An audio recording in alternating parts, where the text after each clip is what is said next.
good morning. Yes, I'm Charles Speer, and most of you know me because I get to teach you, but can you hear me okay? Sounds okay? Okay, good. Thanks. All right. So here we go. I'm going to share my screen for a second.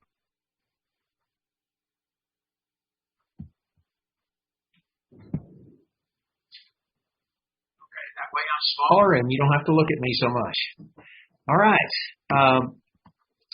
When I arrived at Sunset as a young man, 22 years old in 1970 at Sunset School of Preaching, I was fresh out of the university, and but I wanted to increase my Bible knowledge, and so that I could be a better, more prepared, and more confident teacher of lost people one-on-one. I really had in mind to just increase my knowledge and have the ability to teach one-on-one. That was kind of my goal. And I also wanted the flexibility with my engineering degree from SMU to support myself, and so I could maybe go different places, although I thought at first I would just go straight back home to Dallas, Texas, and be a part of my home congregation and just do a good work there. But once I got here, being around faculty and staff, seasoned preachers and missionaries, and heard their incredible stories of faith in the mission field, particularly, to hear Klein and Gerald Payton talk about their times in Italy, to hear Ted Kell talk about his work in Wisconsin, to talk to Richard Baggett about his mission work in Japan. Some of those names probably don't mean too much to you because they're kind of the old timers, but as I was around those incredible giants of the faith, in my mind they were, I realized, wow, I don't measure up. I don't come close to that.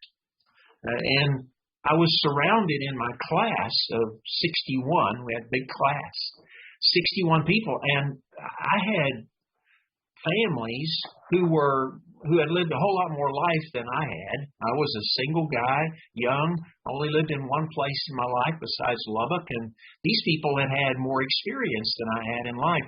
And there were 3 families headed for the Philippines. And one of my classmates was going back to Alaska. Another classmate was headed back to Bolivia. Another classmate had been in the military in Thailand, and he was returning to Thailand to do mission work, and I was overwhelmed by that. And the question arose for me, well, what about me? Where do I fit in? Well, as I got here and was beginning to study and hearing all these stories and seeing all these places people were going, things changed for me in regard to what I saw for my future. I was seeing that, wow, it's going to be really difficult to work a full-time job in engineering and then have some nights to study, to prepare for teaching and preaching, or just weekends to make contacts and study with people. And so I opted while I was here to change my focus, to go into full-time ministry. And that's been the course of my life. I spent 5 years in youth ministry in Dallas. And when I got married, I spent 8 years in pulpit preaching in Weatherford, Oklahoma, and then went to New Zealand for a few years before coming back here. And, I wouldn't have predicted that kind of ministry life when I came to Sunset. And so it makes me wonder what you're thinking. Did you have dreams when you came? Were you thinking about what you were going to do? Were you real sure of it? Or maybe you've gotten here and you started to be around some people and you're thinking, I wonder where I fit in. I wonder what my job and my role in my ministry is going to be over the next many years, hopefully. The purpose of this chapel and others that are going to come in this series that are spread out through the year are to give you some stories of alumni and where they've been in their ministry life. And hopefully it's going to give you some thoughts. It's going to give you some dreams, some vision of well, hey, maybe I could fit in there, or maybe that's what I need to move toward, or that's what I need to see myself doing. And as a result of the stories of these alumni that I'm going to share with you, and these are I've picked three, and they are ones that have come through the residential program. They got their biblical studies degree here and went into three different areas. And so I want to tell you their story a little bit and see if that helps you think about, well, where you should look and where you might see yourself fitting in. Because if you feel some uncertainty about that, that's okay. This is a good place to investigate and ask questions and see what the next step is. But it might help to hear some stories of other people. But before I tell you those three stories of these three alumni, let me tell you, look around. I mean, look around where you are. You are surrounded in this school by staff and faculty that have been a lot of places and have done a lot of things. I'm not going to go over these, but I've got written on my notes here a lot of faculty and staff's name, and they have been involved in multiple places and multiple ministries. So take advantage of the opportunity to and you're going to hear some things in classes, but maybe you won't hear all the stories you need to hear. And I think that's going to help you think to yourself, well, I can see myself fitting in there. I can see myself heading in that direction. So take advantage of where you are and who it is that you're surrounded by, and be aggressive about that. Ask them, hey, could we talk? And could I listen to your story? Because I think that'll help you as well to accomplish what we're trying to do. But here's the first alumnus I want to talk about. His name is Chuck Ball. He's married to Christy. Chuck was a young, single man in Little Rock, Arkansas. And he was working for an insurance company when he met this beautiful, lovely, young Christian lady named Christy. And Christy was a Christian, and she encouraged Chuck to come to church with him. And so, like we've heard many other stories like this, he decided, to be around Christy. Well, he began to fall in love with what he was hearing from Ralph Weinhold, who was the preacher there. Now, Ralph Weinhold actually ended up a minister here at Sunset at one point in time, but he influenced Chuck, and he got to teach Chuck. He baptized him into Christ. He married them. And then he encouraged him to come to Sunset because Chuck was saying, well, I don't think I want to be in insurance all my life. I want to preach. Ralph was a wonderful example to him in that regard. And so off he came. And when he came here, he kind of knew what he wanted to do. He wanted to be in stateside congregational pulpit preaching situations. That's what he was aiming for. And so he sort of structured his time here and his approach to being here to that end. He was a good student. He studied hard. He turned in good assignments. He talked to teachers about the Word and about the depth of the Word, because he knew that teaching and preaching in a stateside congregation was going to have to be good. It was going to have some depth to it. So he worked on his ability to study and the depth of the Word, but he also worked on his craft. He had some natural ability, no doubt about it, but he worked on his craft to become the best spokesman of the Word in a public proclamation way as he could. And so when he was done, he was ready to go. Well, in the last 20 years, that's what he's done. He served stateside congregations as a pulpit preacher in several different places. He went to Dimmitt, Texas, about 80 or 90 miles away from here, spent some time there. Then he went to Surprise, Arizona. Then he went back to Dimmitt for a while. And then he went to Rolla, Missouri. And now he's been in Cabot, Arkansas for a number of years. And that's kind of where he came from. And he's the pulpit preacher there. Some of you might have actually been in his class at the last workshop and enjoyed him talking about some of the aspects of his ministry. I visited him on a couple of occasions. I've stayed in touch with him. And he indeed has been quite successful, in a godly way, in his congregational pulpit preaching ministry. When asking him about that ministry, he says, my ministry is multifaceted. Of course, teaching and preaching the Word on a weekly basis, sermons and classes, demands that he spends significant time in the Word, in study. Well, that's what he prepared for here, and he knew he was going to have to bring some depth to congregations of the Lord's people who had been Christians for quite some time. They had studied too.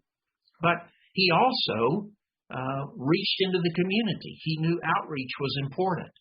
And so the visitors to the worship services where he preached, he would visit them, often set up Bible studies with them and baptize them. He was involved in other activities in the community and has been. He works through the school. He might work through service clubs. He might work through community activities. He might work through sporting events. One place he was involved with hospice, and so ministered to people who were losing their loved ones, or maybe were the one who was close to death. He visited many people in hospitals and ministered to those who had lost loved ones, which, again, opened up many doors of opportunity. So you can see what he did there. He ministered to the saved, and he outreached to those who weren't saved. Now, I chose Chuck as an example of pulpit ministry because it seems like Chuck chose ministry in places and congregations that maximized his giftedness. And I want you to hear that last sentence again. He chose places that seem to maximize his giftedness. And as you're thinking about, well, where should I go and what should I do? I think that's one of the questions that you should be investigating. Where is my giftedness used to the utmost? I think I'll say a little bit more about that later. Now, I will say something about Chuck in this regard. He was a very outgoing personality. You have to try to sell insurance, really. But he was an outgoing personality, and he related well to people on a casual level, on basis. He had a wonderful way of endearing himself to people, very sincere. He's not fake. He asks questions. He's interested in people, and in a very natural way, he was good at forming relationships with people, which, of course, again, led to Bible studies with people and encouraging them to become Christians. Now, I'm saying that to say that you might be sitting there and saying, well, I'm a rather shy individual, and that sounds very hard to me. But I asked myself, well, I was a shy individual too. And so if you think if you're thinking Stateside Congregational Preacher is only for the exuberant, the bubbly personality, that's not true. We can learn to do this. We can learn to be outgoing. We can learn to be assertive in a wonderful Christian way. So I wanted to say that because I think that's important for you to hear that. I also want to say one other thing about Stateside Congregational Preaching. Sometimes this gets a bad rap. I sometimes hear parents discouraging their young men, their sons, from going into this. You'll have a lot of, you'll have to move around a lot. You might not be paid that much. The brethren will treat you poorly. And there's some of that. But for those of us who served in stateside congregations and pulpit situations, we have lots of joys connected to that. You ask Truett, or you ask Kevin, or you ask Ron, or you ask Tim about their ministry in stateside. Ask Darren about his congregational ministry. Ask them, and they'll tell you about, some trials and tribulations, but they'll tell you about a lot of joys too. And to think about the people that we had the chance to lead to Christ, to think about leadership that we got to develop, to think about relationships that are so strong. I preached in Weatherford, Oklahoma from 77 to 85. That's a long time ago. Do you know what? That congregation still supports me. That's one of my spiritual homes. New Zealand, that's my spirit. I tune in to the New Zealand worship service on our Saturday. It's their Sunday because I want to see my friends. One of my best friends in the world preached last Sunday in New Zealand. So I'm saying to you that pulpit preaching in a congregational Way is an incredible, wonderful ministry for some of you to consider. But here's the second one. This is Jason and Jennifer Rollins. They are, and so we talked about pulpit preaching. Here's the missionary. They were a couple that lived in Maine. He was a lead carpenter for a high-end home builder in Farmington, Maine. They heard about SIBI from Mike Mullen. Some of us know Mike Mullen from the Northeast, and he encouraged them to come, and they did. And you can imagine the culture shock from coming from Maine and coming to West Texas, as a lot of you have experienced. But they took a lot of classes together. They didn't have any children when they came. They ended up having a child while they were here, Amelia, who's got the prettiest blue eyes I've ever seen in the world. But anyway, this incredible couple came, and they had an approach, and I want to tell you about that approach they had while they were here. They had enough support that he didn't have to go out and preach on weekends like some of you have to, and they dove into the Sunset Congregation. They saw all kinds of opportunities and ministries and resources here that they wanted to learn about, because they knew they kind of had an idea they're going back to the Northeast somewhere and be involved in mission work. And so they got to know people in the ministries around here at the Sunset Church. They listened and talked to and involved themselves in those ministries. And they learned a lot about children's ministries, men's and women's ministries, ministry to the homeless, and other opportunities of all kinds, hospital ministry. They endeared themselves to certain people around here and found out from the ministers and other people in various positions how to do things. Here's what they were doing. They were putting together their ministerial toolkit, and they would be able to adapt to other areas with those kinds of ministries. So they took full advantage of the resources and the opportunities around here to put that bag together, as it were. And it's benefited them. Well, where'd they go? With a good Bible knowledge and some good ministry ideas, they were ready to go back to the Northeast, and they did. They decided to plant a church in Guelph, Ontario, Canada. And that's a suburb of Toronto, and that's where they are. And they've been there ever since they graduated. Not all that far, actually, from Maine, which is their home. And as I've talked to him, his ministry, he says, has included the following things, as you would expect in a church plant. He is the primary preacher and teacher. And you say, well, is that any different from a stateside current? Yes, because when you're in a church plant, you're dealing with people who don't know the Scripture very much. You're dealing with people who don't know the Bible. They haven't heard preachers. They're not used to listening to sermons and lessons very much. And so there's an adjusted technique, and there's an adjusted curriculum, which is not quite as deep at first. At the same time, they had a few people come from congregations close by in Toronto to join them. So they had some mature people, but they also were having these people that they were meeting in the community in all kinds of ways. They reached out to meet these people. Outreach was to anyone and everyone they would talk to. They would make contacts any way they could. There was a meal program to feed people. That was an outreach. They worked with the homeless some. They emphasized discipleship to anybody, discipleship to Jesus.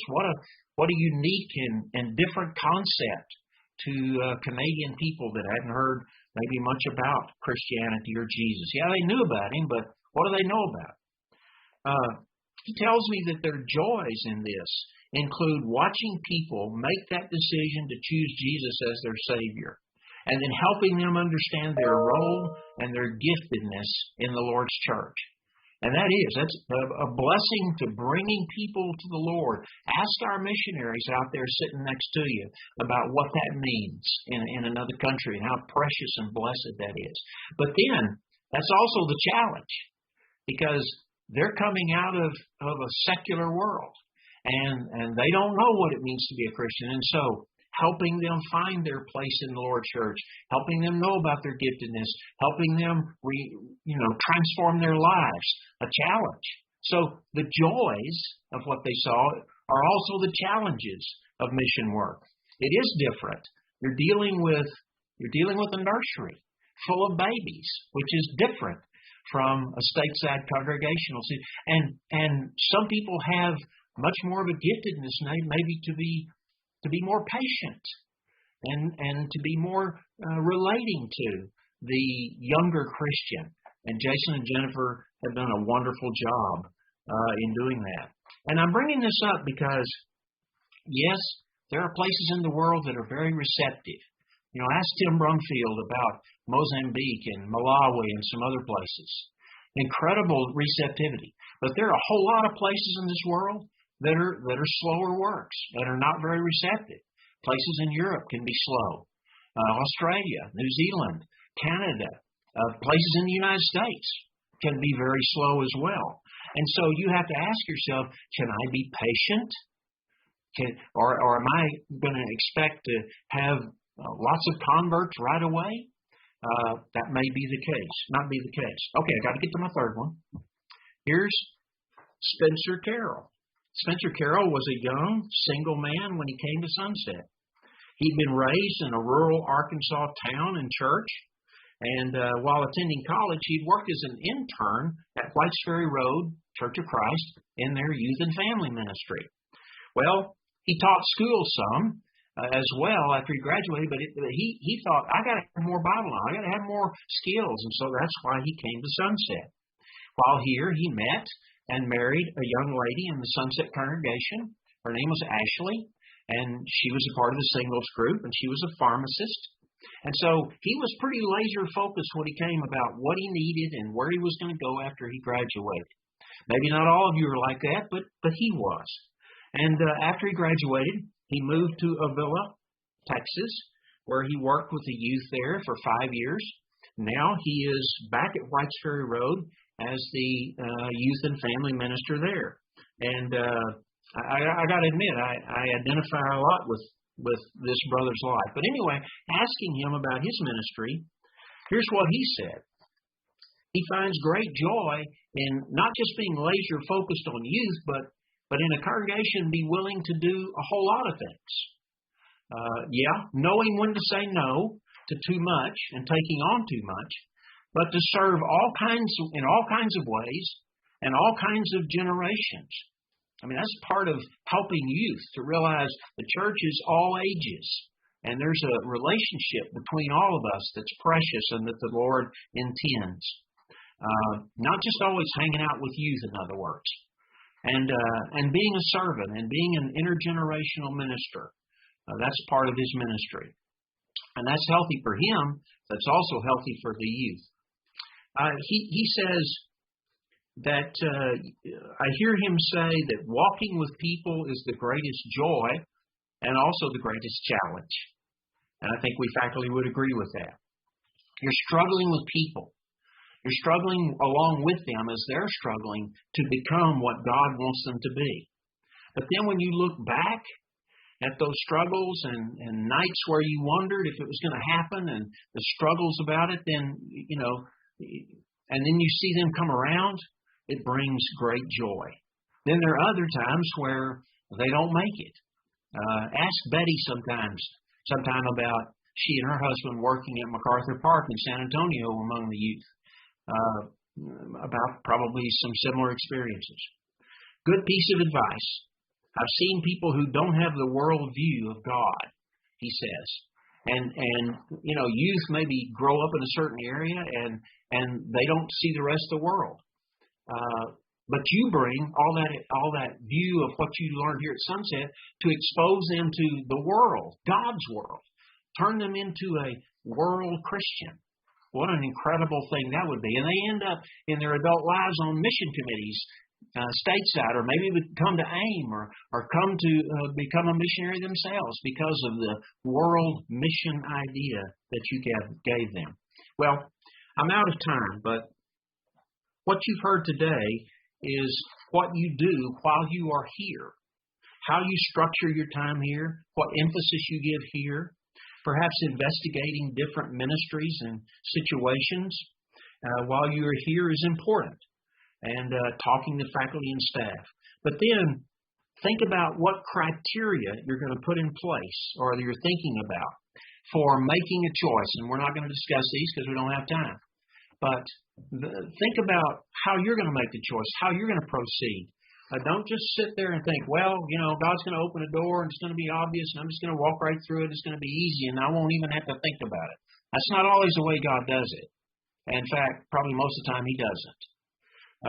So you think about the factors that you need to put in place now, and as you get closer to graduation, to think about, well, how am I going to proceed? And those of us who've been in ministry for a while look back and realize, well, we could have never foreseen the detours in the road and the twists and turns, but we're thankful that God was with us, and we're grateful that He allowed us to serve Him in all kinds of different ways. And we have hopes and dreams, and I know you have visions and dreams too, of God doing exactly the same thing. So God bless you, and I hope you'll enjoy listening to others talk about this in the future chapel sessions. God bless you.